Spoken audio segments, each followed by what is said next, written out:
Hello and welcome to my garden on this glorious early May day. It is actually the 5th of May and I am going to plant my sauce patch tomatoes.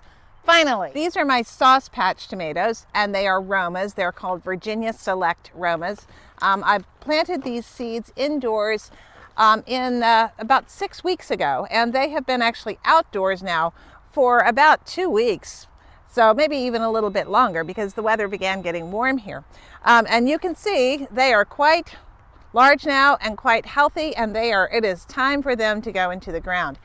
You may recall in another video previously that I planted my indeterminate tomatoes about 2 weeks ago. I planted them a little bit early, but I had a whole lot of backup plants, so I was okay in case we had a frost or something like that. Now it is well beyond the frost date here in Central Virginia, and it is time for me to put these boys and girls in the ground. I love making tomato sauce, salsa, all sorts of things. For me, a determinate tomato is the easiest way to do that because these plants will yield all of their crop in about a 3-week period. So I can harvest them in batches, large batches, and can them up and make salsas and sauces and all of those good things. I'll continue to do that with my other tomatoes too, but I just like to have one big batch at a time.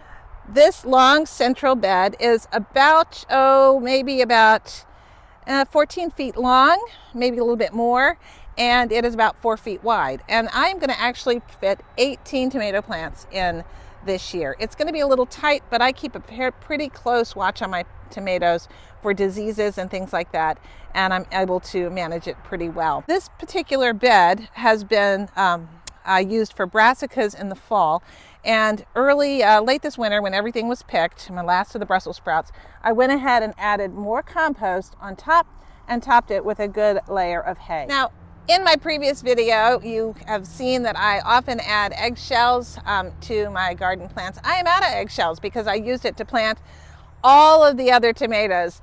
So I don't really have enough, but that's okay. I have been adding eggshells to my garden, crushed eggshells to my garden. You can see my video on that. I made a short not long ago. To my garden, I've been adding it for several years, and eggshells break down really slowly. So even in their pulverized form, you're not going to get the immediate benefit. But by adding them in year after year, I'm just adding that good calcium and other things to the soil. Plus, as my friend Elizabeth, one of my viewers, Elizabeth out in South Dakota says, eggshells are an excellent soil conditioner. And I have, as you know, heavy clay soil.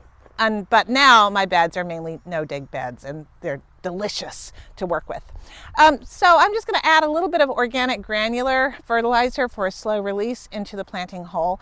You know, that's not even really necessary. If you have a well-amended bed with lots of compost and you're going to mulch it down, you really don't need that. But I put it in just as a little extra insurance because I guess I like to overdo things. Very simple. As I said, I plant my tomatoes on their side. You want to plant them deep no matter what. You can just dig a really deep hole and plant them all the way up to the stem. But I like doing it this way, along the side. Add some of this organic fertilizer into the bottom of the planting hole and mix it in. Just a scoopful will do. Here's my plant.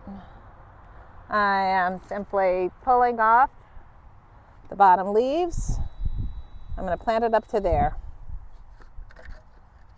This is not too root bound, so that's good. So it's nice timing for it to go into the ground.